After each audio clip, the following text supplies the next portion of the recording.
right. I am back finally after a very long absence. I know that I've had multiple people message me and say, "Where's the podcast? I'm dying without it." Okay, maybe I'm exaggerating a little bit. However, I realize the last one was done in the first part of December, and now here we are near the end of January.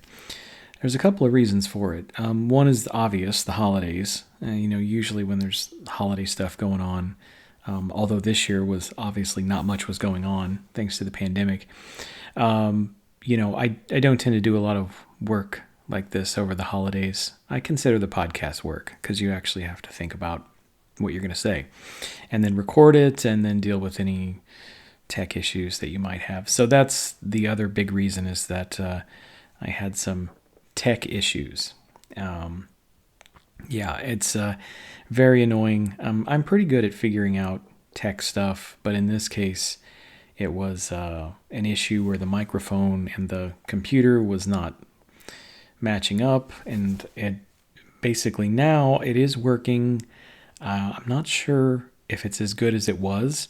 I feel like the sensitivity on my microphone right now is good enough to hear kind of like the oscillation of atoms in the universe. I mean, it's that good. So you might hear a little more ambient noise on this episode of the podcast, which is a little annoying, but hopefully I know a lot of people listen to the podcast while they're doing housework or jogging or, doing other things. And perhaps it won't be as much of an annoyance to you as it is to me, the person recording it. All right, so what are we going to talk about today? We are going to talk about life, death, and the scientific mind. That's the title of this podcast, and in a way, it's kind of the culmination of the first season. I feel like this will probably be the last episode of the first season. And really, to me, it's I consider these podcasts almost like songs on an album. And so, if you create an album, you want to have as many good songs as possible. So I don't like a lot of filler material. That's why I don't stream every day and then just talk off the top of my head. Although I have had people request that. I don't know if perhaps they need a psychological exam, why you would want to listen to me. But basically, I want to keep the first season, for the most part, as an introduction to the idea of death investigation, autopsies, and how we think as medical examiners. And I did that because I feel like a lot of people, they like autopsy, they get into it, they like true crime, but they don't really know what's involved. And so I'm trying to give you more detail than you would get from a TV show, a movie, even a book.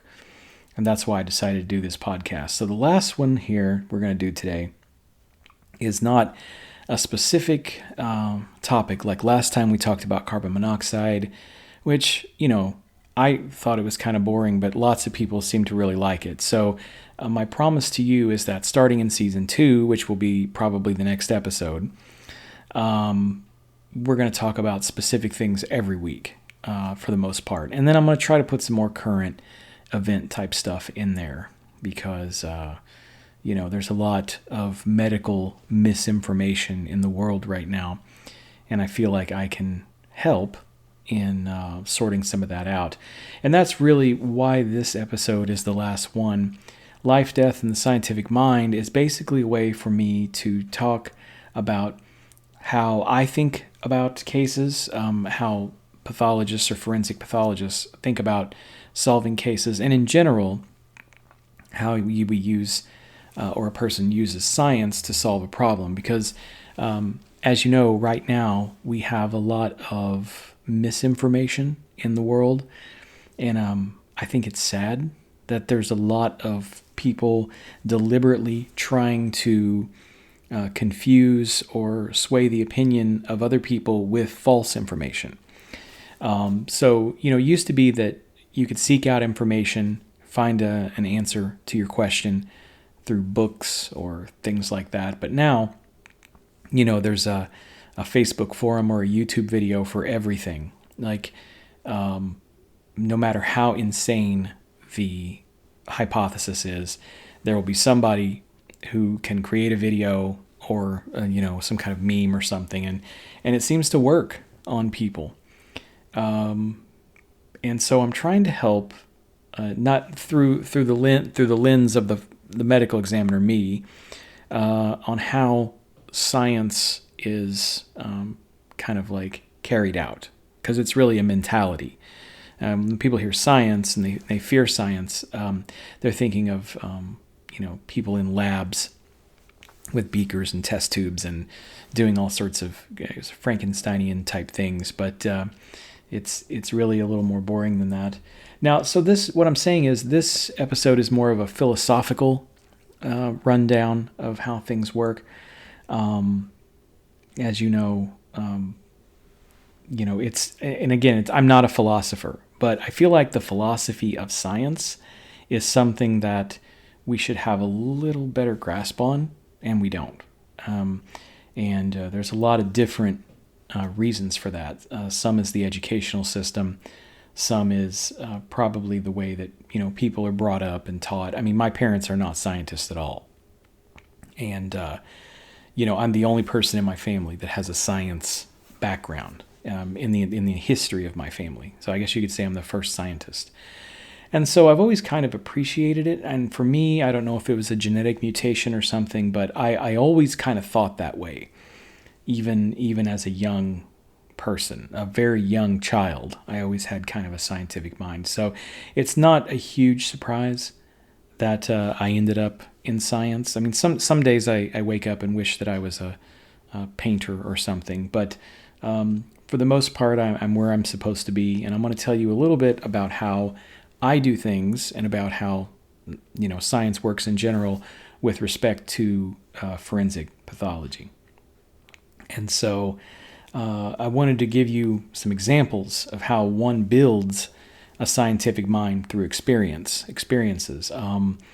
I have a story that I'm going to share with you at the end of this podcast, which is a story of mine. It's actually an introduction to a book that is not published at this point, but it's an introduction that I wrote because I thought a few years ago I was kind of reflecting on why I became a scientist, why I became a doctor. And I think I figured it out. And it's tied to, one set of events when I was a very, very young child. And some people, when I get to it and I finally read it to you guys, some people will probably think, oh, this guy's lying. He's totally just, he's written this as some kind of, poetic intro to a book. He's trying to get published.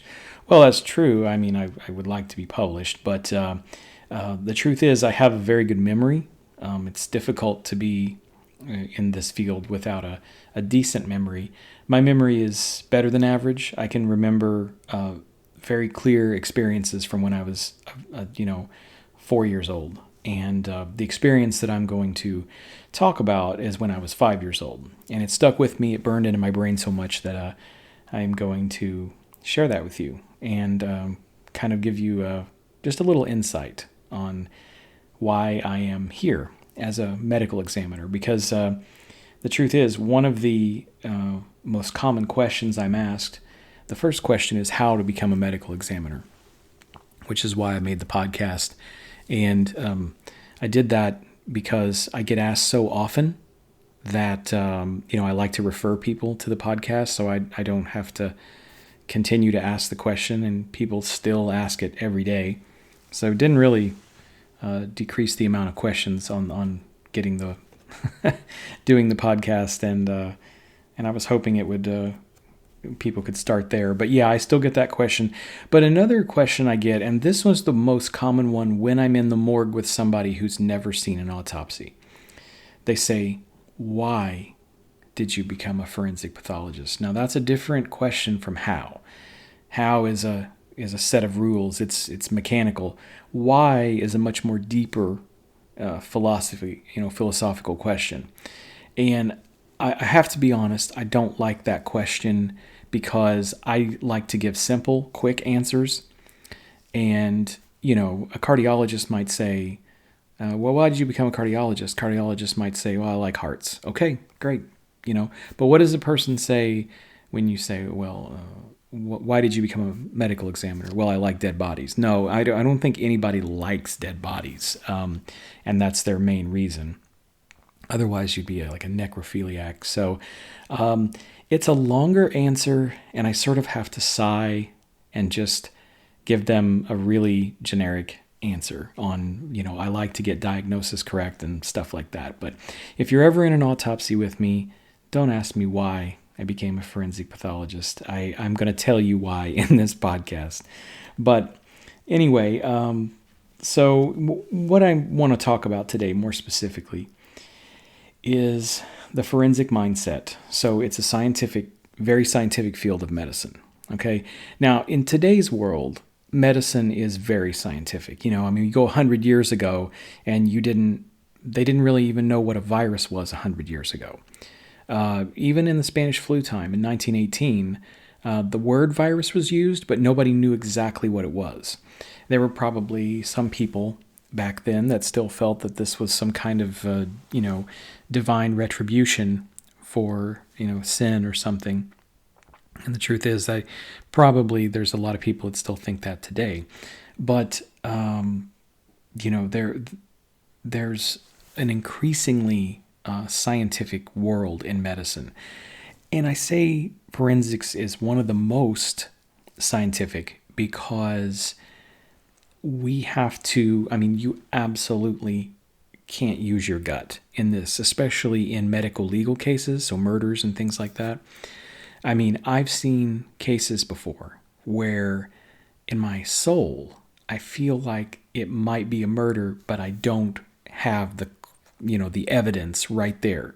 And I'm not going to give specifics because that's just, that's for another time. I don't want to talk about cases that I've had where I've been worried because then that puts undue suspicion on maybe somebody that didn't do anything wrong. The point being, you learn about the people involved in these cases, and I am concerned sometimes that there's a murder, but I can't prove it. Okay, so there are some ways, that people can get away with murder. The pathologist can, when it's a gunshot wound or when it's a stab wound, obviously it's easy to call. And there are other ways that people die that are maybe more well thought out, and when they're murdered, and they're much more difficult to prove at autopsy without a lot of other information. And so that is a gut feeling. So let's say I have a gut feeling about a case, and I say, man, I really think the husband in this case, or maybe the wife in this case, is really acting shady. Well, acting shady doesn't mean that you committed a murder. Okay, if you're acting shady and the person has a gunshot wound to the head, and you can't find the gun, then maybe at that point you can call it. But the gut feeling is not something that we rely on. The forensic exam is an ordered exam. You review the medical records, you review the scene photos, you review reports of people who were at the scene, loved ones and things like that. And then you do the autopsy exam. You put all of that together, and you can't just infer. You have to have the evidence to come up with the conclusion. And, that's a little bit different than kind of like gut feeling. And let me tell you what I mean by that. I'm speaking specifically in medicine. When I was a third-year medical student, I was on a clinical surgery rotation with a very experienced surgeon. He was a pancreatic and bowel type surgeon. And this guy, he really didn't say much, but he was old school, very... He really did have a scientific approach, don't get me wrong. But this is where the gut feeling comes in. We went and we examined a patient who had, she was there and had surgery on her pancreas, and she was recovering, older woman. And we were doing our rounds. You've seen and heard about rounds where you go from, patient to patient, you talk to them and you take their vitals and check their medicines. And so we walk in, and here I am as a third year medical student, and I see this lady, and to me, it just looks like some lady who's in mild discomfort, and, she's not exactly talkative, but to me, being inexperienced, I didn't think much about it. The attending surgeon comes in, and he sees this woman, and immediately his face becomes very grave. And he kind of examines her quickly, comes out of the room, says to our group, the resident, the chief resident, and everything, he says, there is something deeply wrong with that woman. And he meant medically. And he based that just on looking at her. I mean, he just looked at her, and he just had seen so many patients before that he knew that there was something wrong. And long story short, she was having intra-abdominal bleed. And she was still conscious, but she had kind of lost her she wasn't making sense a little bit. And I just attributed that to, okay, she's a much older person. Maybe she's demented. You have to understand, a third-year medical student doesn't have a ton of experience. So, you can overlook things like that. But he used his gut feeling. And if that had been overlooked, that woman could have coded and died. He used his gut feeling, got her a CT scan, got her into the OR, repaired the bleed, she recovered. But gut feeling in forensic pathology that's not something we rely on, especially since, our patients aren't alive. So I can have a gut feeling that something is suspicious, but unless the police or some investigators give me concrete evidence of why it might, be a true concern, then there's not much I can do. Now, that being said, there is a place for gut feeling in forensic pathology. And mainly what I'm saying is, if I do feel suspicious about something, I can pass that on to the police. I can say, hey, listen, this case is not adding up.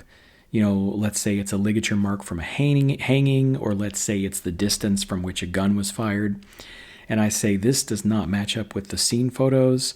I'm a little concerned about this. Then the police can go back and interview and, take measurements and things like that. And maybe they can, add a little more to the case. So there is a role for it, but not in my final determination. I guess that's what I'm saying. I can't feel very suspicious about a case and then get my final report and write homicide on it. And the reason is that because when you go to court on a homicide case, you have to have the evidence, right? You can't just say, well, I think it is. This is what I personally believe, because that will not hold up with any jury. You have to have the evidence that is documented on paper, or you have to have a good rationale for it. Because ultimately, every case I do is a murder until proven otherwise. I think that I said that in one of my earlier podcasts. I personally have to rule out murder on every case, and then I have to have all the evidence in my own exam to determine whether or not this is a murder, and not just murder cases.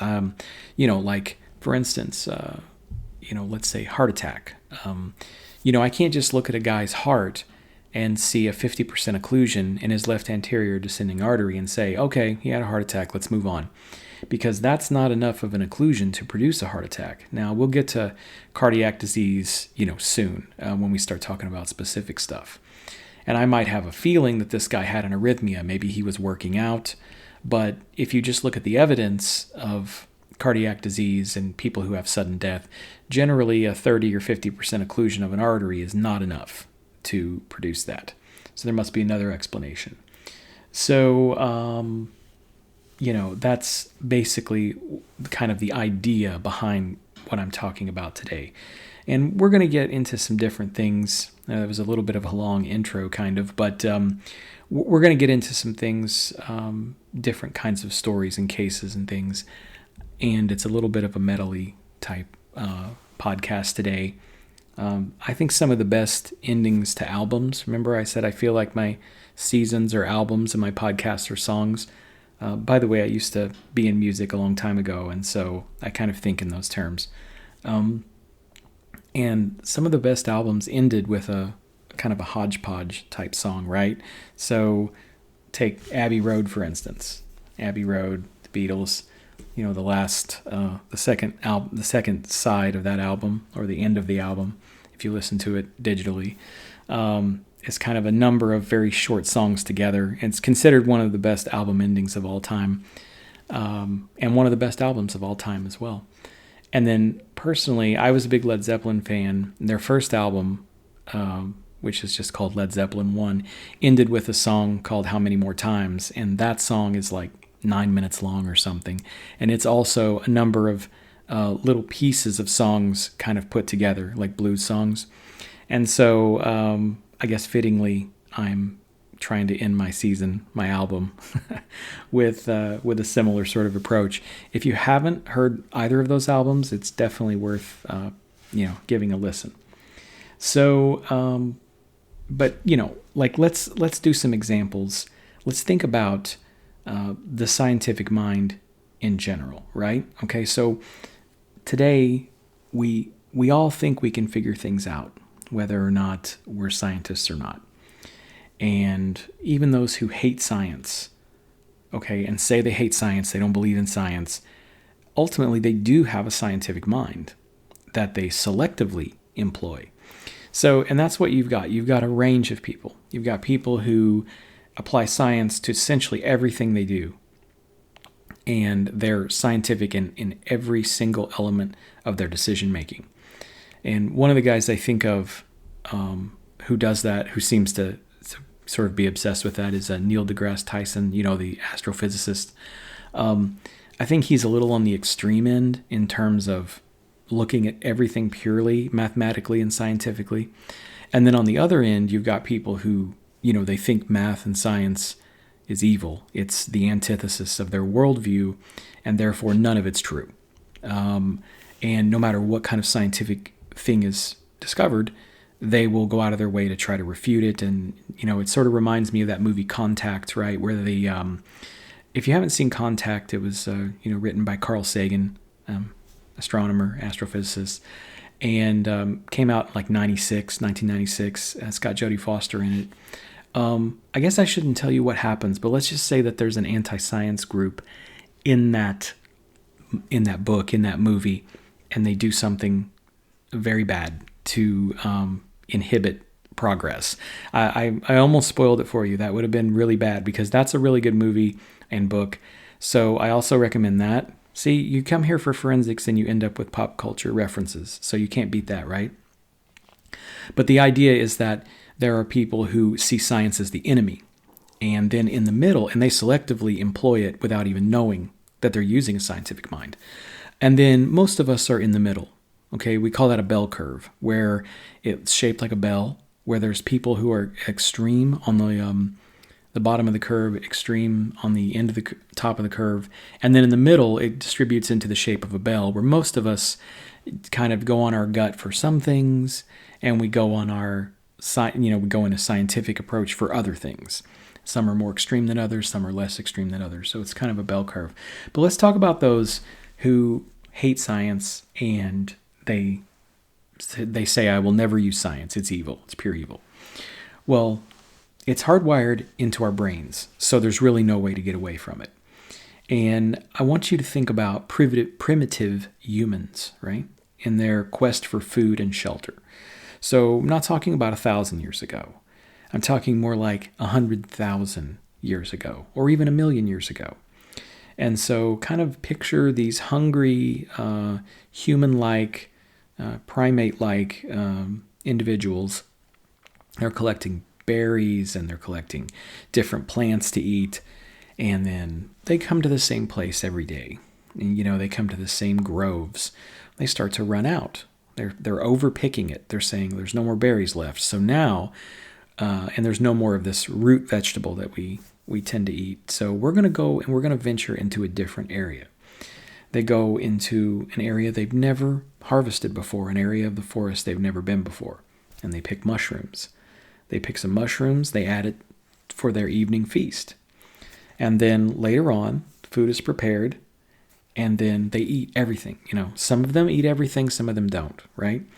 And then days later, some of them begin to fall ill. Their skin becomes yellow, and then ultimately they die. So what happened? What happened in this situation? Well, not everyone died. And the survivors here are left to try to figure out how the others died. So in a sense, they're kind of being forensic pathologists without training, right? Some of them blame it on the phase of the moon, on the night of the meal. Others suppose it was some kind of unseen force, or for lack of a better term, a curse maybe. And others in the group said, well, wait, what did we do that was different from about our daily life? What did we do that was different? And then now we've had this terrible outcome.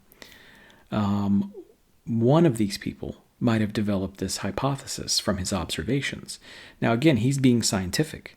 Scientific is saying, what evidence do we have? Okay, we went to a new place, we picked mushrooms, and perhaps these mushrooms, the only new thing we ate, is what caused death. Now, that would be hypothesis, right? So, at this point, they can just avoid the mushrooms forever and believe that that's the reason why, or they can believe that it's a curse or that it's the phase of the moon. But to truly become scientific in this case, you have to test it. Now, of course, I'm not advocating the harm to any people or animals, but you have to imagine that 50,000, 100,000 years ago, somebody might have figured out this mushroom hypothesis. They pick the mushroom, and they go back, they pick more of these mushrooms, and they feed it to, let's say, an animal that they capture, or an animal that's they've already got, that they're keeping kind of as livestock. And they see, does this affect the animal? And if that is going to help them with their hypothesis, okay? So if the animal dies, they know it was the mushroom. So now the scientific experiment is complete. That the ingestion of the mushrooms caused death, and now we will avoid those mushrooms forever. So there's no training here, no white coats, no beakers, no goggles, but this is the scientific method. And what happened here? This is something that still happens today, by the way. There are mushrooms that contain deadly toxins. Okay, so don't go out into the woods and pick mushrooms and eat them unless you know a lot about mushrooms. Now, I personally do not like mushrooms, so this will never, ever affect me unless somebody decides to poison me. So, if you ever read that I died of mushroom poisoning, then it's a homicide, because I will never voluntarily eat mushrooms. I know that you probably are judging me right now because most people like mushrooms. But in this case, it's a mushroom called the death cap mushroom, also known as Amanita phalloides, okay? And these, half of a mushroom can kill a human. And what happens is, this mushroom, you ingest it, and it contains a toxin which causes liver and kidney failure. Now, you can imagine that scenario 100,000 years ago. They eat not half a mushroom. They might each eat 7, 8 mushrooms, right? And then they have a horrible death, liver failure, horrible death.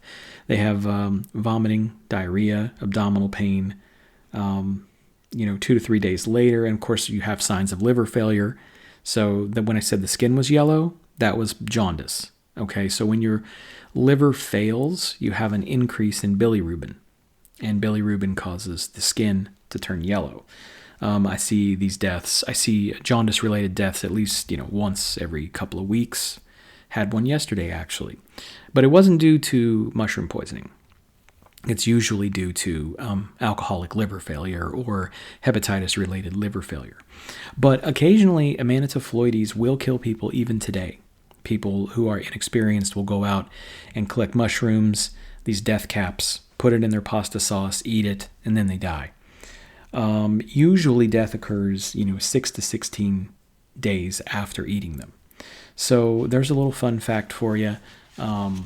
The point of using the mushroom as an example here is that is very plausible, something that could have been, done years, hundreds of thousands or even 1 million years ago, and somebody had to figure out how and why they died. Maybe not how they died, but what was responsible. And so that is, in a sense, this is a natural selection advantage of having a memory, right? Is you've solved the problem. You know that people in your tribe died from eating mushrooms. So then you tell people who survived, never eat the mushrooms, and then describe what they look like, show them what they look like, never eat them because you will die. And then those people who lived can then reproduce. And then what do? They tell their children, never eat those mushrooms. So that is an example of a scientific mind, example of natural selection, for lack of a better term.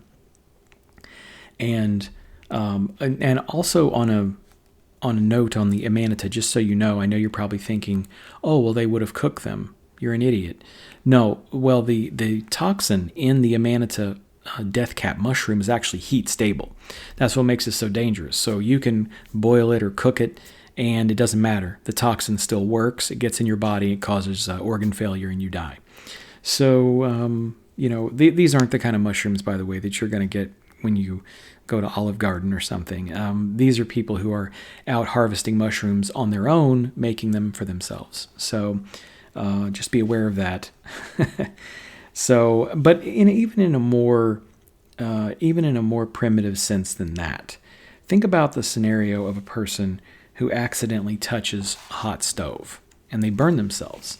That is also a scientific process, right? Because you get instant feedback, negative feedback. Touch the stove, ouch, and now my mind says, don't touch that again because it hurt. So it's ingrained into our DNA. The point I'm making is that the scientific mind, scientific thought is there. The ability to do scientific thinking is there. And so why do we deny it? Well, today we have a lot of kind of anti-science propaganda. And, I'm not saying that every single scientific thing is perfect and cannot be refuted. No, in fact, that's what's great about science, is that when you get new information, you can change your hypothesis. You get new results. And science is ever changing. And so some people interpret the ever-changing nature of science as being something not reliable or imprecise. And that's only partially true. When you think about like gravity, for instance, gravity is here. It's been here since the beginning of time, and it will be here after we're gone, gravity. And the laws of gravity are not going to change in any tangible sense for us here on Earth. Now, you want to talk about near black holes and, things like that. It's different. But for all practical purposes, when something is finally uncovered scientifically and extensively tested, it is fact. And it doesn't change. So cell biology, for instance. We are in a time where we are dealing with a pandemic. So we have an element of microbiology, virology, the new coronavirus. Although it's not so new anymore, is it? It's almost a year and a half old now, and it's mutating into new viruses. So we'll have some new ones, and the old one is going to be, kind of on the back burner. That's another story.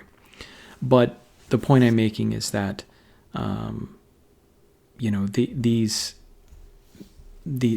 what do we have this cell biology element as well? We have the virology, and we have the cell biology, and if you've ever been online, on Facebook or Twitter or whatever, you'll know that people who have no background in virology or cell biology, epidemiology, public health are now experts on it. So, it's don't get me wrong, science is accessible, but you also have to know how to interpret this stuff. And so a lot of the misinformation is coming from people who don't know how to properly interpret scientific data. And that's not surprising because it's not taught very well, at least in American schools. I'm not bashing education. I love teachers. I have teachers in my family. And I respect teachers greatly, even though in high school I was a terrible student who did not respect teachers. I do now. And my science teachers were actually pretty good. But when I think about my science education, it didn't really give me the ability for critical assessment, critical thinking on scientific data in high school. Obviously, I went to college and med school and I took a million science classes. So now I'm pretty good at it. But I think about people maybe who only took one science class. They're just not interested in it. They don't care. And that's totally fine. Not everybody is going to be a scientist. But to be able to interpret that data is no easy thing. And so I believe it's been mutated by forces who can try to trick people, unfortunately, to believe something they want the public to believe, but that isn't true.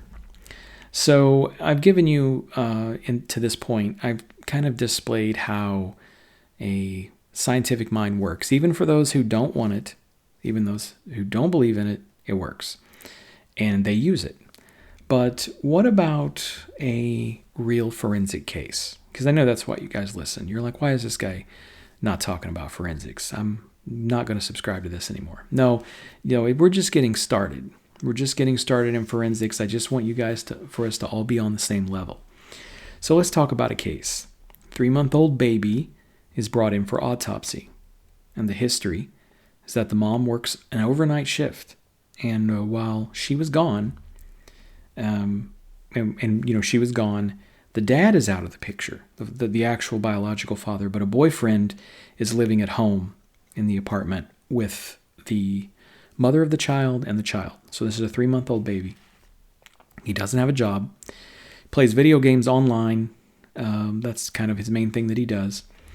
And his story is that he went to go check on the baby. The baby wasn't breathing. 911 was called. The baby was transported to the hospital, but ultimately does not survive. First of all, let me just say that I can't even tell you how many times I've had this history. And it doesn't always mean somebody did something bad, but I have this history a lot. A little baby in the care of somebody who is not biologically related to the baby dies. It's always a little bit suspicious when that happens. But in this case, cops, they don't see anything. Police doesn't see anything overtly suspicious at the scene. But the guy there, he's acting nervous. He's shifty. His story is a little bit off. But it's not totally crazy. It's one of these things where he's clearly lost track of time. And the autopsy itself, when I do the autopsy, it turns out stone cold negative. Can't find any reason why this child is dead. There's no trauma. There's no natural diseases to explain why the child is dead. We do toxicology. There's no substance in the blood. Child hasn't been poisoned. There are no signs of infection. Microbiology cultures are negative. So what do we call these? How did we diagnose these? Now, in the old days, this case would have been called SIDS, which stood for Sudden Infant Death Syndrome. But let me tell you, this is not a term we use anymore. We do not use the term SIDS. It's called Sudden Unexplained Death of an Infant. We call it a SUDI, actually. And this is usually a case that is called undetermined. Sometimes people will call them natural because they can't find, clearly the child is too young to commit suicide. There's no accidental death. It's not proven to be a homicide, and so some people will say it's a natural. That's a little bit of a controversy in my field. My view is if it's unexplained, if it's an unexplained death, then it must be undetermined. So this underscores how you can't use gut, though. You can't use your gut instinct to assign cause and manner. In this case, the guy is very suspicious, right? He's acting shifty. He's not even related to the child. Not a reputable guy. Usually they have some kind of criminal rap sheet or something. But yet, I can't just say it's a homicide because I've seen multiple cases before where it was murder in this exact scenario. No, you have to have the evidence.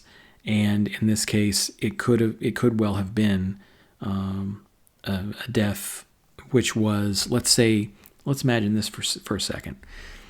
The whole situation is exactly as he says. He puts the baby to sleep, but not knowing kind of what he's doing, he puts the baby face down.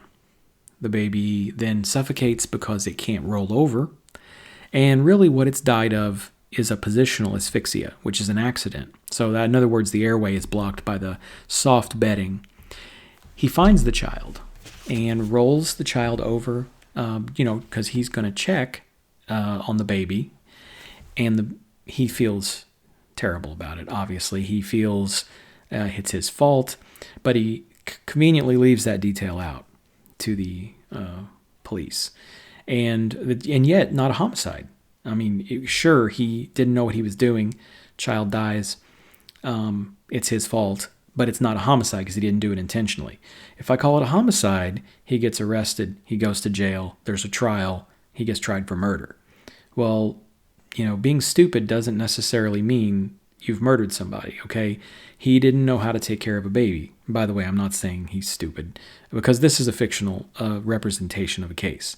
Some people just don't know how to take care of a baby. They've never done it before. He's a young guy, and certainly not making excuses, but you'd be surprised. This situation happens a lot. And even though he seems like a suspicious guy, I can't call it a homicide. And I've even had cases like this before where investigators have kind of pressured me. Oh, we really feel that this is, we really are concerned about this guy.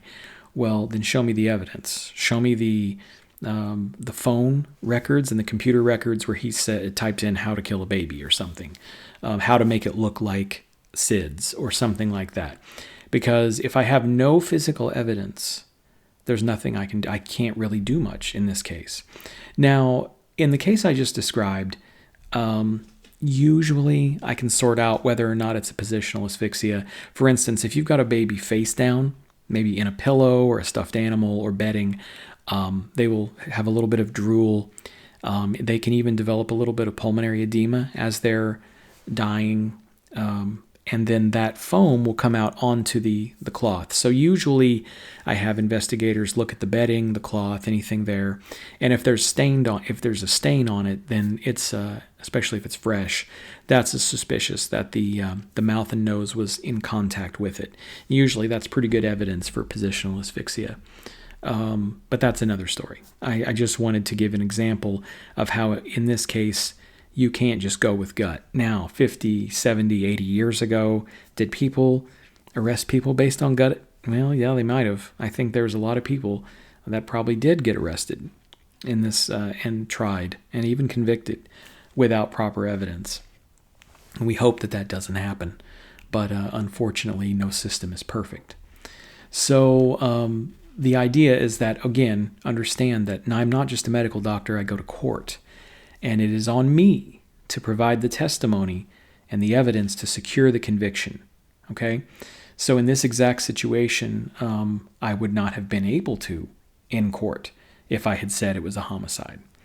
And then, of course, that's not a good thing, because then you've put a person in jail, and maybe there was no reason for it.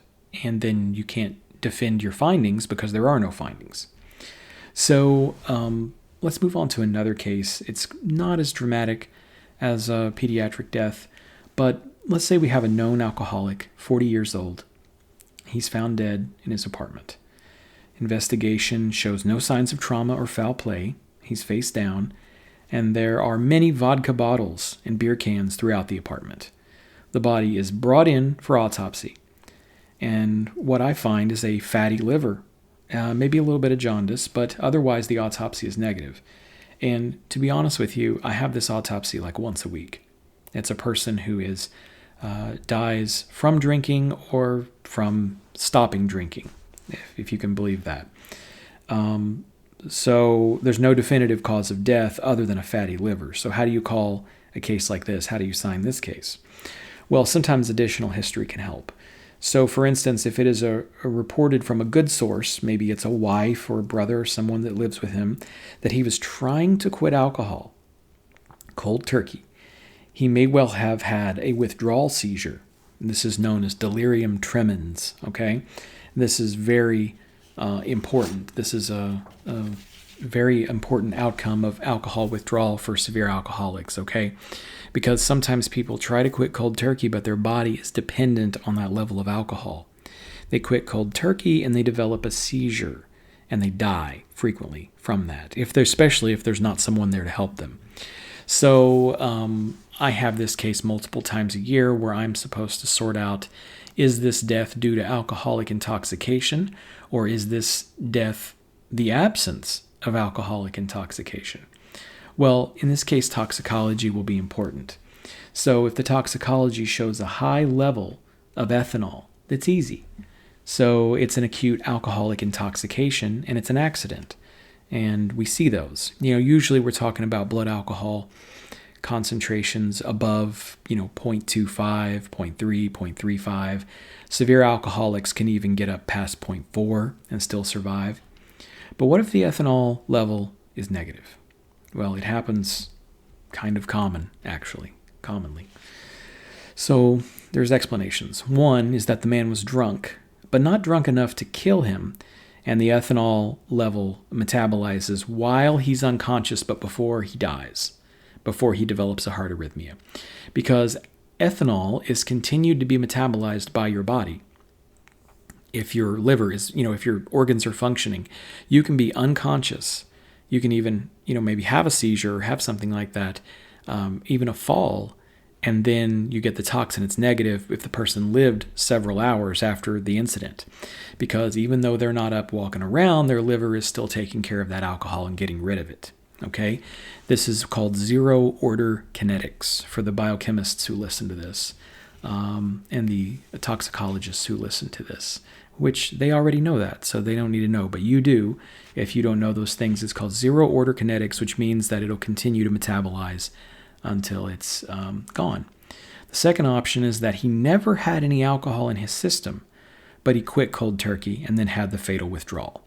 So then you might say, well, Dr. Wolfe, his apartment was full of vodka bottles and full of beer cans.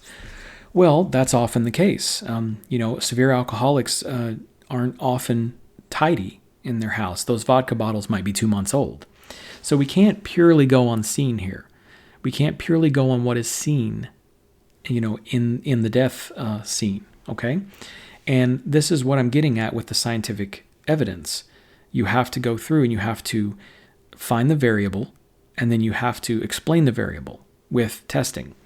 And then, so what do we do with a case like this? We can't just say he had a seizure, because the brain is often negative for seizure when you do an autopsy, right? So a lot of people don't know that, but unless there is a specific lesion causing the seizure, when I look at a brain of a seizure person, I can't say definitively, aha, this person had a seizure. Usually there are other things. If it's witnessed, obviously, that's extremely helpful.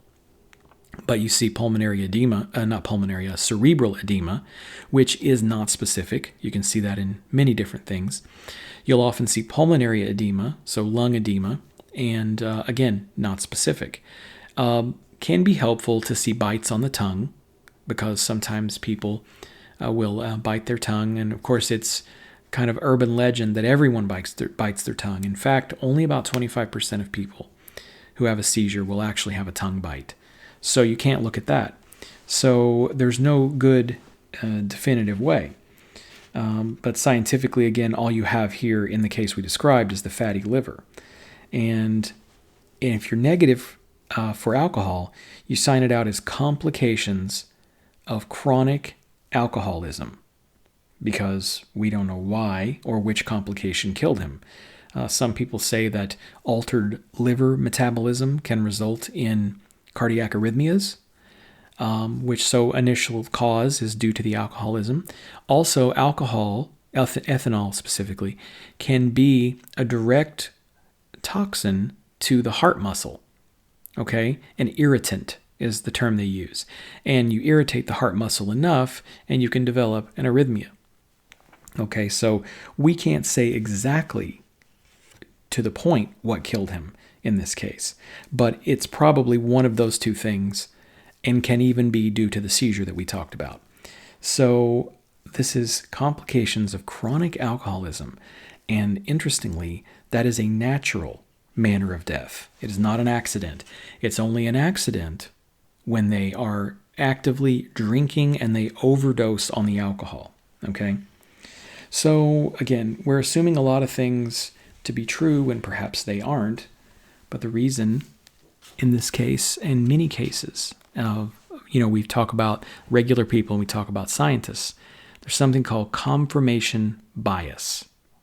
Now, some of you have heard this term and you know what it means. But let me explain to you what confirmation bias is. It literally means a tendency to interpret new evidence as confirmation of one's existing beliefs or theories. So let's go back to this case of the alcoholic, right? He looks alcoholic. He's jaundiced, and we know he has the history of alcoholism. His apartment's a mess. He's got vodka bottles everywhere. So in this case, a confirmation bias would be the pathologist saying, aha, clearly this is an alcohol overdose. All of the evidence is present for it. We're going to sign it out as acute alcoholic intoxication accident. We don't even need to do an autopsy. So that would be an example of confirmation bias because you're already confirming what you believe to be true. But a good scientist and a good scientific mind tries to stay away from confirmation bias. But let me give you kind of a real-world example of how confirmation bias works, okay? Let's suppose you're an athlete, doesn't matter what sport. But on the day you have your best game, let's just say it's basketball, you have your best game ever, you had worn a bracelet you had never worn before, like some kind of little rubber bracelet that people wear these days. You decide at this point, well, I had 20 points, I put on the new bracelet, this must be my lucky bracelet. And then you wear it for every game. You don't really think about the bracelet when you have bad games, though. You think about it only when you have a great game, and you say, thank goodness for my lucky bracelet. I could not have scored all those points without my bracelet. Well, that's pretty much confirmation bias. You only are thinking about the bracelet working when you do well, and when you don't do well, it wasn't the bracelet, it was something else. So confirmation bias is present in all walks of life, and most people don't even realize they're doing it. And now in science, of course, confirmation bias is a very bad thing. If you've predetermined what you want to see in an experiment, you'll look at any result that is, even close to it as a true result. And I used to be a lab scientist. Now, the reason why I'm so interested in this pandemic and this virus stuff is I was actually a virology research assistant, believe it or not, before I went to med school. So I've worked with dangerous viruses before. I've done lots of molecular biology on these viruses. But the truth is, I was not a tremendous lab scientist. I went to med school after my lab science career. I think just wasn't the best thing ever. But I suffered from confirmation bias in some cases. I knew that I was developing a test for a certain hepatitis C type test. And this is, by the way, like over 2 decades ago. And now, of course, fortunately, all that research has turned out where hepatitis C has a great treatment now. But at the time, it really had no treatment. And so, I would set up my experiments, and then I would look at the results, and I knew what I wanted to see. I was looking at interleukin-6 levels, by the way, and some other cytokines. And I knew what I wanted to see in these experiments. And then when you do see signs of it, you say, oh my gosh, my experiment worked.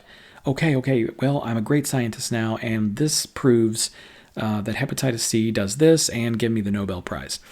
But this is why things are peer-reviewed. Peer-reviewed means other people, other scientists that aren't related to your specific experiment, look at your results, and then they decide whether or not they're valid, okay? And that's why we have problems today, and specifically with the online community. We have somebody say something that's completely untrue, and it's not peer-reviewed. In fact, it's peer-amplified. So if you have people of a similar mindset and they see a result that they want, then they amplify that. So in other words, bad information tends to amplify quicker than good information. The classic example in the last 10 months has been mask effectiveness. Anytime you see somebody prominent say that masks don't work, like for instance this guy, this neuroradiologist that was the coronavirus task force leader there this past fall. He was sort of an anti-mask guy. And what happens is if you can get a couple of prominent people saying that and you already want to believe that, then you can amplify that. But it's actually a lot more complex than that. For instance, if you don't wear your mask properly, it's not going to work. And frankly, most people don't wear their mask properly. Oh, by the way, I'm not mask shaming. I'm just saying people don't know because they have not had the training in how to put a mask on. And also the type of mask. I mean, the best possible scenario, and I'm a little bit on a tangent here, but the best possible scenario is an N95 mask or a P100 mask on your face at all times, pretty much when you leave your house and you go with other people. But if you wear kind of a loose-fitting cloth mask or you're pulling it down under your chin and things like that, you can still get sick, and then you'll say, but I wore a mask. How could that have happened? It clearly doesn't work. And then they post it online, and then that particular thing gets amplified millions of times, which then causes other people to say, masks don't work. And by the way, I'm not trying to lecture you on this. I'm giving you a real world example of how this amplification works. In this case, a mask is not a talisman. A talisman means like a magic charm. You have to actually wear it properly for it to work. And unfortunately, it's just not something that most people knew how to do before the pandemic. And then if you have something as thin as a t-shirt on your face, you can wear that thing 24 hours a day. You can still get sick. So a lot of times it was not the person's fault that they got sick. They tried to do what was right. They just weren't given the proper tools. So that's an example of confirmation bias is I want to believe masks don't work, and I found one example of a person who got sick, so now I will amplify that because it's what I believe. And that's just one of a million examples. I mean, confirmation bias happens throughout your day, every day, and even in scientists. Well-trained scientists suffer from confirmation bias. So, you have to just, I guess you want to try to guard against it, and you want to second guess yourself a little bit, at least up front. Is this real? I need to double check this. I need to have somebody else double check this. Try to avoid having something agree with thoughts that you already have. In fact, it might be a good idea to do the opposite, because then you challenge your mind and in the sense, I mean, this is how I learn as a scientist in forensics, is when I'm inexperienced, I have certain ideas about a case, and I believe that maybe it's this type of gunshot wound or this type of stab wound because the police told me, hey, the gun was a .38 caliber gun, and then I look at the wounds and I say, this must have been from a .38 caliber, instead of saying, I'll take what the police said, but I'm going to put it in a separate compartment outside of my brain. I'm going to do my exam, and then I'll see if it's consistent. So, I guess it's a human thing, okay? It's a very human thing to engage in confirmation bias. I'm not shaming anyone for doing that because I do it unconsciously. We all do. But we want to try to guard against it. And confirmation bias in forensics can be a really tough thing because a lot of times you'll have investigators. You've got the death investigator and you've got the police. And you've even got attorneys who are already involved before you do an autopsy. And if you are saturated with ideas before your autopsy, this can unwittingly cause confirmation bias. So you have to guard against that. So, let's maybe talk about in another case about the forensic pathologist, who hears about a case where a man was at work in a machine shop. Okay, so we're going to go on to another case. The forensic pathologist looks at the man and sees that he is obese, he's older, maybe he's 65, 70 plus.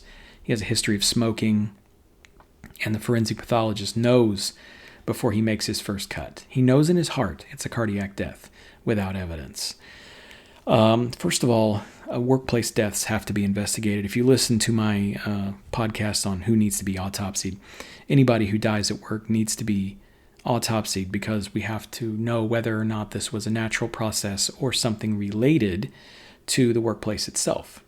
So in this case, let's say the pathologist sees this obese older guy, smoker, and he says, oh, he was found dead by his machine. This is a cardiac death, 100%.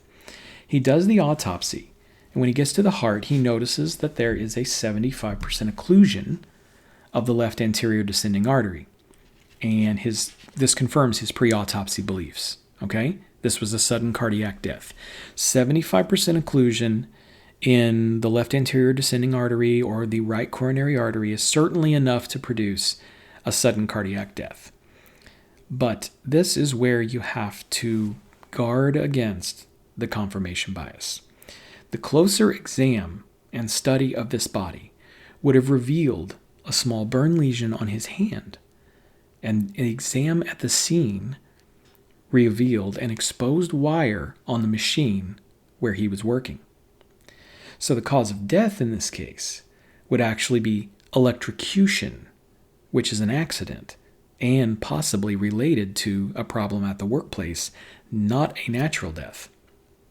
So, in short, to be a great scientist, have a good scientific mind, we must be wary of this tendency for confirmation bias because it can lead you down the wrong path. And if you look at things you already hold to be true, you often won't get to the actual truth, which is a case that, that's what would have happened here is, okay, look, this guy has a bad heart, he's obese, he smokes, he dropped dead, it's sudden cardiac death, let's move on. Well, that's a very, very big difference for insurance, for workman's comp. Natural death versus electrocution due to some kind of malfeasance and checking the machine he was working on. So that can make a huge difference, and also to the family as well. Not just financially, but just knowing what happened. As forensic pathologists, we like to be the giver of truth.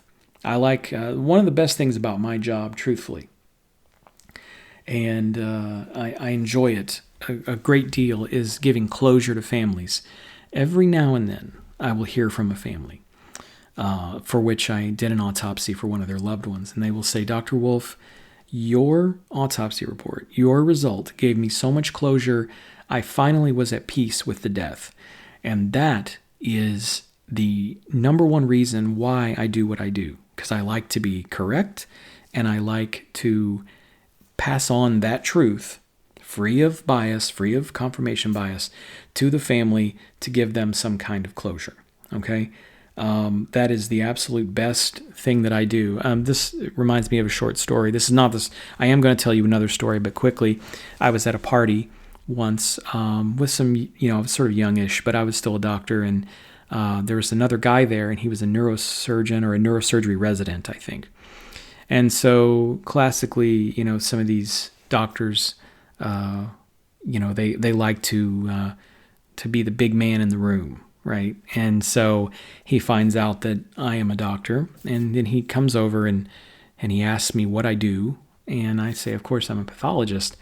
And then he instantly has to tell me that he's a neurosurgeon, because that obviously makes him better than me. And he says, pathologist, well, that's a thankless job, isn't it? And of course, this is very insulting, but I kind of take it with a grain of salt. Because that's just how some people are.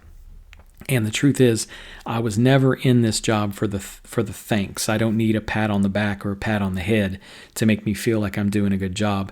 I have honed my mind to be as scientific as possible, to get to the truth on the surface of and inside the human body, in order to arrive at a conclusion that is satisfactory and that is correct, that will produce closure for those family members and loved ones of the person who died.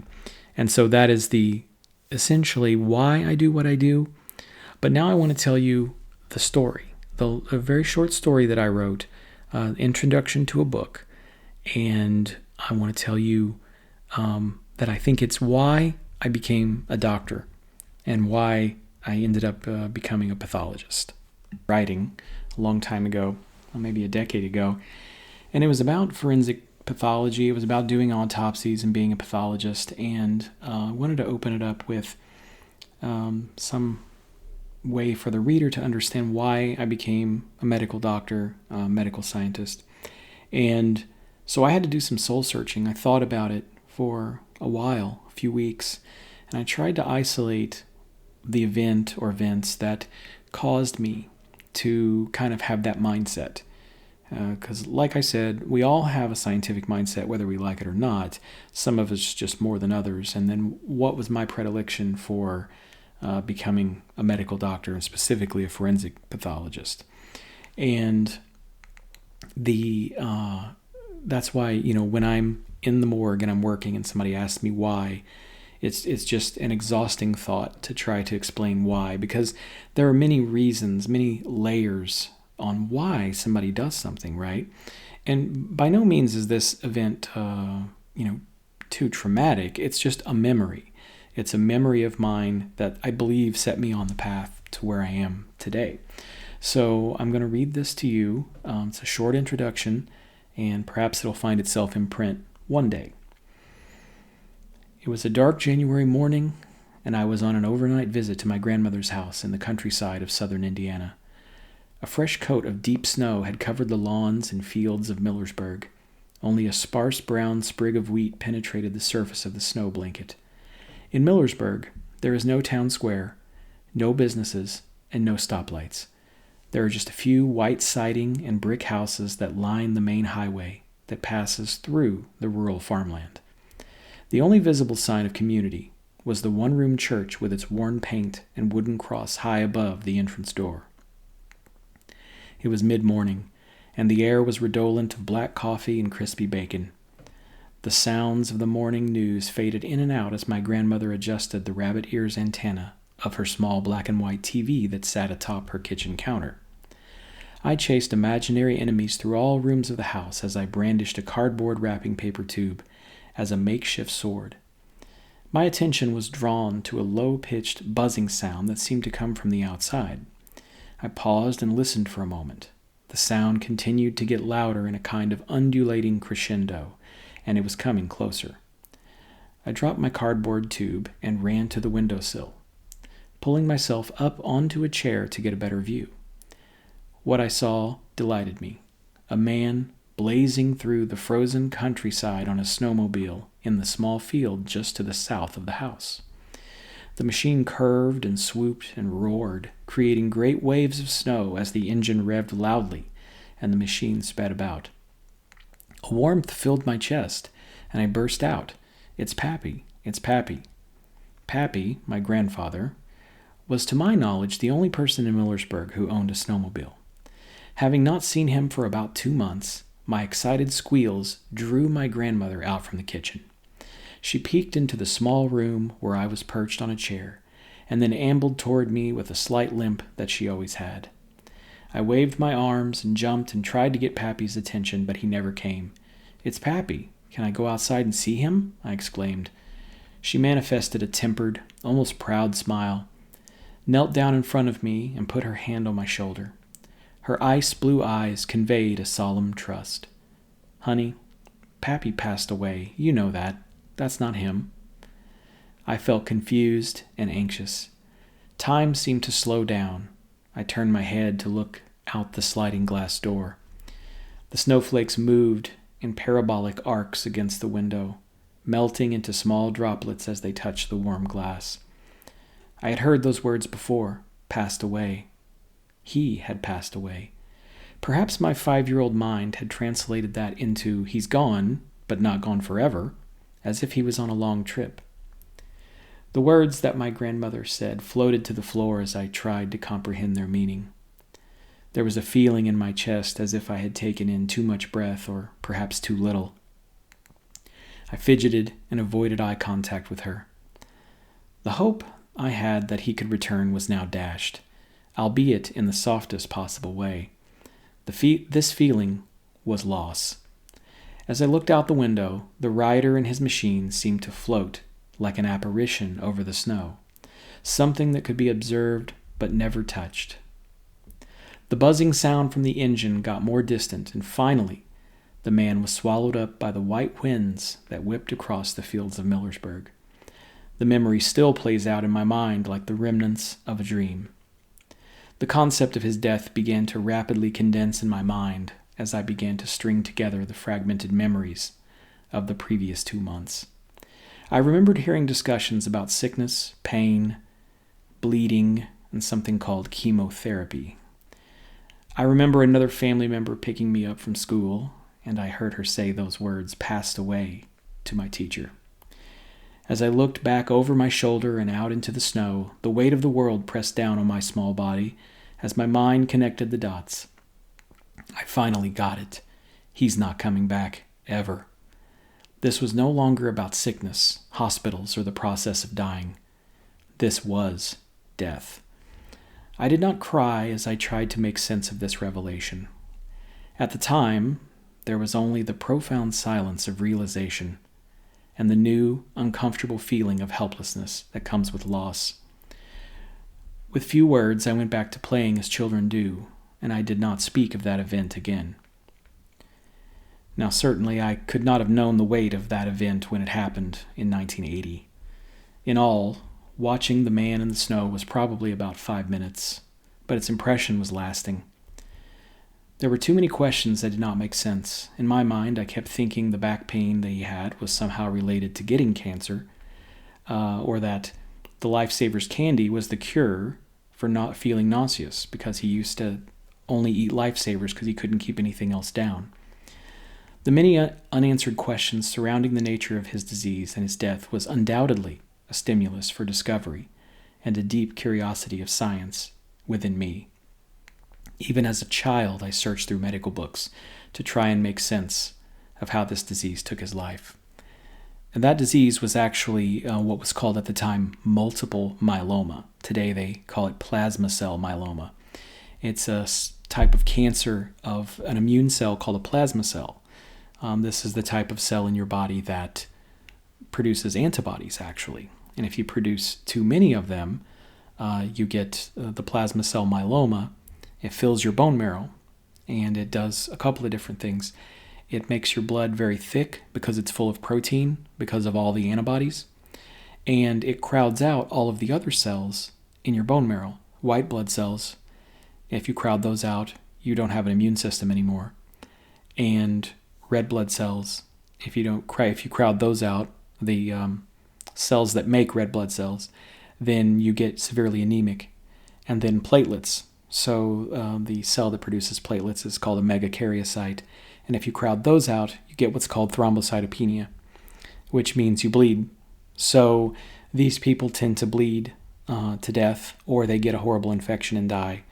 And he did not have a very good death. I wasn't there, but I remember my mom and dad describing it later. And,